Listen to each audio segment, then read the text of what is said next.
laba. Pokok cash laba baru dikatakan pengembalian.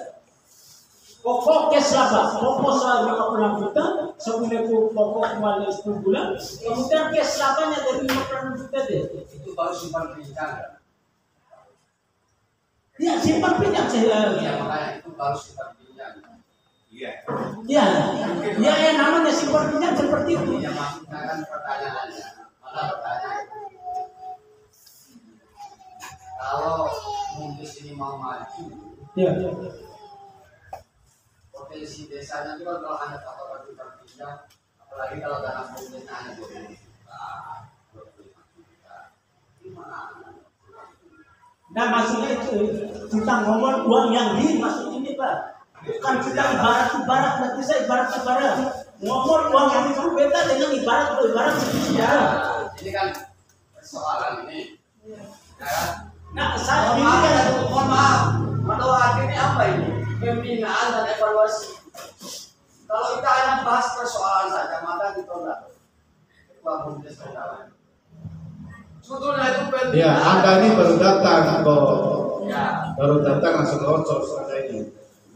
Kita ini dari tadi bicara tentang Bumdes itu harus memanfaatkan potensi desanya sesuai kemampuannya, kapasitas lembaga sumber daya manusianya, termasuk penyertaan modalnya. Nah ini konteksnya baru simpan pinjam. Yang tadi itu kita bicara termasuk ini.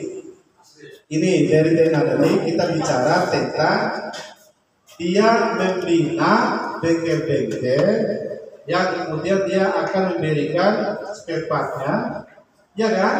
Kemudian ada keuntungan di situ, kemudian barang yang tinggi jago segala macam itu kan potensi desa.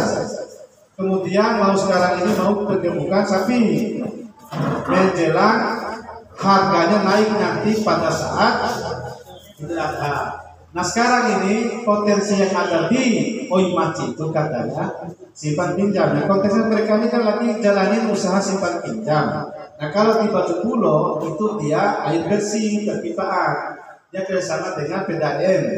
Karena Batu Pulo itu kebutuhan airnya itu tak terbatas. Nah, sehingga dia kontekstual dia gitu. Termasuk Sari ini itu simpan pinjam. Nah dari modal 7 juta sampai sekarang 1,6 miliar dia punya. Dia sudah beasiswa dari SD sampai perguruan tinggi. Masyarakatnya dikasih hasil sisa usahanya seharusnya. Satu ya Pak. Itu desa apa? Desa Oimaci. Ini desa Sari. Nah kepala desa ini kita panggil untuk memberikan best practice-nya. Dia ceritakan tentang pengalaman terbaik terkait dengan pengelolaan usaha simpan pinjam. Ya. Ada betul pihak dunia bocor sih ya. Ya. Pokoknya tangan bocor Kalau kan mantap banget langsung ditanyakan. Dinamikanya begini dia, karena di samping sebelumnya dia wartawan sendiri. Biasa pemutus gitu ya. Maka justru kalau maka ketua yang baru 6 bulan itu masih apa nggak kita dulu kita ini kan dari dibina.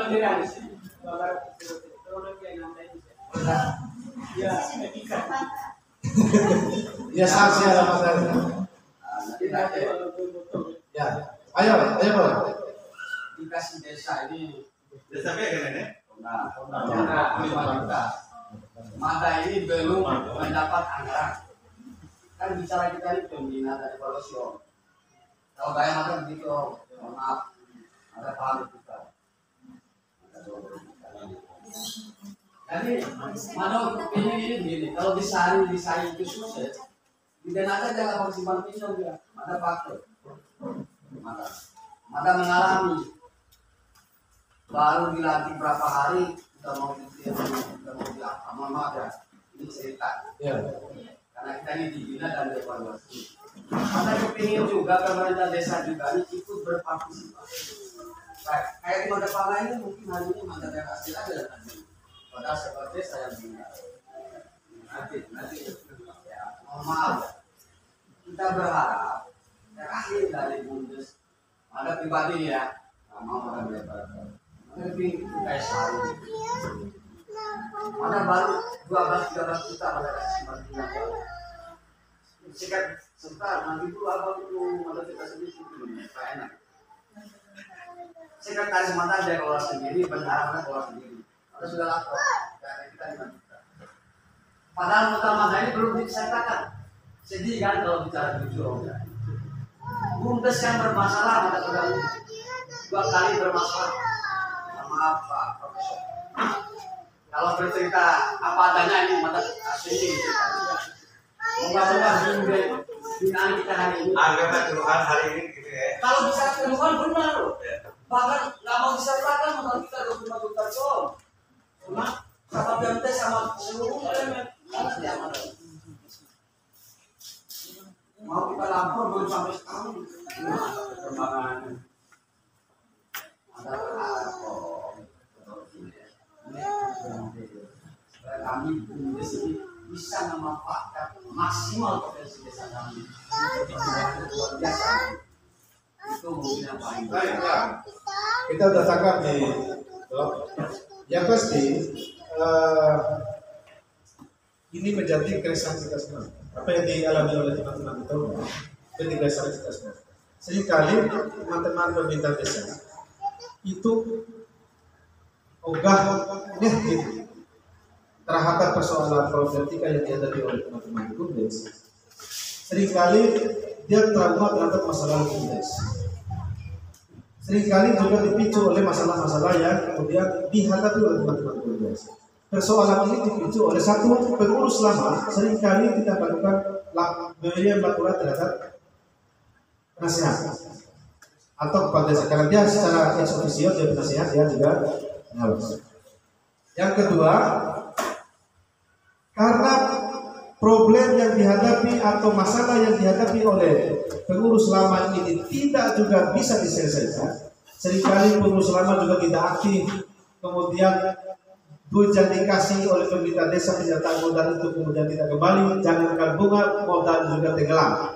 Ini menjadi bagian yang tidak bisa kita hindari terhadap traumatitas tadi yang dialami oleh teman-teman pemerintah desa. Baik itu lah penting perlu ada dijelas gitu lah. Nah, tetapi mestinya apa yang harus kita lakukan sekarang?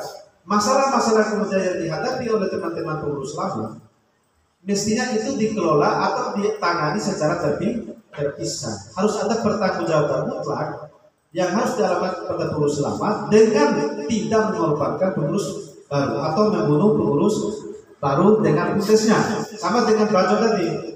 Bajo tadi ada duit 25 juta, tapi dia belum menyertakan modalnya, belum dia kasih kepada pengurus karena dia belum bentuk pengurus baru. Dia trauma pada 2 pengurus yang sudah menjalankan BUMDes, tidak sukses-sukses juga. Artinya adalah tugas dan kewajiban pemerintah daerah melalui DPRD itu mendorong bareng-bareng terhadap pemerintah desa dalam rangka bagaimana pemerintah desa ini melihat BUMDes ini sebagai pintu masuk untuk meningkatkan kapasitas ekonomi masyarakat desa. Benteng ekonomi desa itu ada di BUMDes. Jangan dilihat dari pengurusnya, tetapi semangat BUMDes itu adalah membangun desa dengan mengembangkan inovasi potensi yang dimiliki oleh desa. Kalau desa itu punya potensi laut, maka jangan kembangkan yang namanya jagung. Kalau dia nggak punya jagung, kembangkan potensi lautnya. Laut itu ada banyak potensinya. Kasihnya, kemudian karangnya, kemudian baharinya, itu kan bisa dikembangkan menjadi objek wisata misalnya, kemudian dikelola oleh BUMDes sebagai operatornya, agar kemudian desa bisa mendaya gunakan sumber daya. Nah sekarang ini kita sudah laki-laki nih bro, karena saya di bagian ekonomi, coba saya di bagian di PEMDes atau di bagian yang sosial budaya yang mengurus PEMDes dan mengurus PKPDes. Saya sudah dari dulu Pak. Kemarin kita sudah sepakati semua desa, 191 desa wajib untuk menganggarkan untuk BUMDes, untuk peningkatan kapasitas maupun untuk penyertaan modal. Karena BUMDes secara nasional itu adalah bagian yang menjadi super prioritas dalam pembangunan desa. Desa tanpa kemiskinan, desa tanpa kelaparan, desa tanpa stunting. Stunting itu bukan soal kesehatan tuh, bukan soal asi kesehatan. Stunting itu adalah akibat dari ketidakmampuan kita memenuhi gizi. Anak gizi buruk, gagal tumbuh, karena apa? Karena ekonomi Pak. Lagi-lagi karena ekonomi, oleh karena itu BUMDes itu hadir sebagai pilar-pilar penting di dalam rangka menumbuh kembangkan ekonomi masyarakat desa. Dengan apa? Dengan memanfaatkan sumber daya BUMDes. BUMDes ini kan menggali potensi yang ada, lalu kemudian menginovasikan. Saya bilang tadi kalau kemudian kita punya kreativitas yang